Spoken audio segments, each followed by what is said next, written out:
ପିଲାମାନେ ଆଜି 5ଟି ପଶୁ ପକ୍ଷୀର ପଜଲ ସମାଧାନ କରିବା ଆଉ ତାଙ୍କର ନାମ ଜାଣିବା।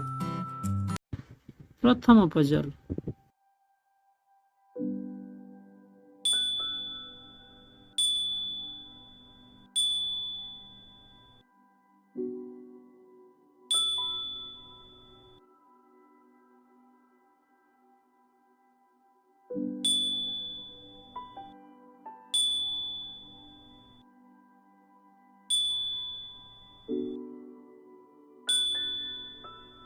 ପିଲାମାନେ କହିଲ ଦେଖି ଏଇ ପଶୁର ନାମ କଣ?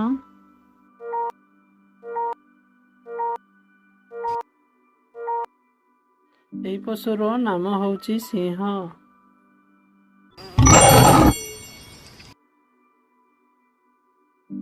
ଏବେ ଆରମ୍ଭ କରିବା ଦ୍ୱିତୀୟ ପଜଲ।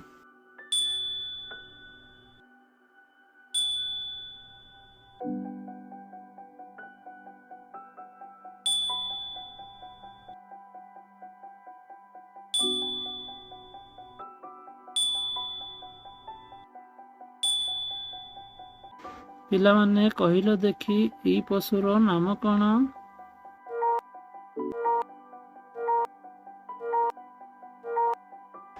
ପିଲାମାନେ ଏଇ ପଶୁର ନାମ ହେଉଛି ଭାଲୁ।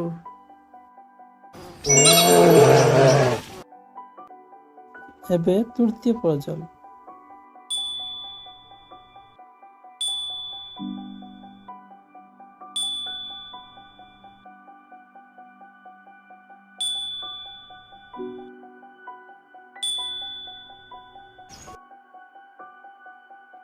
ପିଲାମାନେ କହିଲ ଦେଖି ଏଇ ପଶୁର ନାମ କଣ?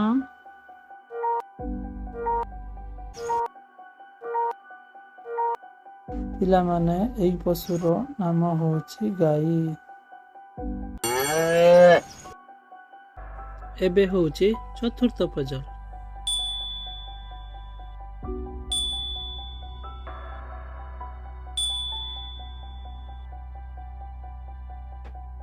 ପିଲାମାନେ କହିଲ ଦେଖି ଏଇ ପକ୍ଷୀର ନାମ କଣ?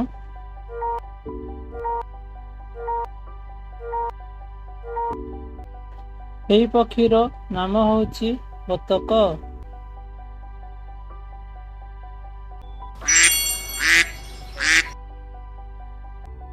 ପଞ୍ଚମ ଆଉ ଶେଷ ପଜଲ।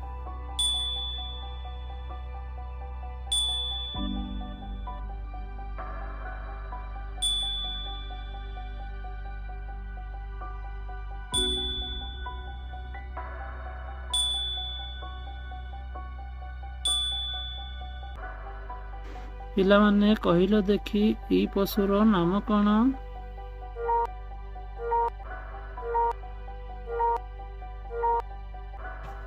ଏଇ ପଶୁର ନାମ ହେଉଛି ହାତୀ।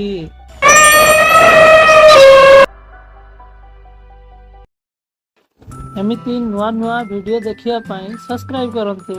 ଧନ୍ୟବାଦ।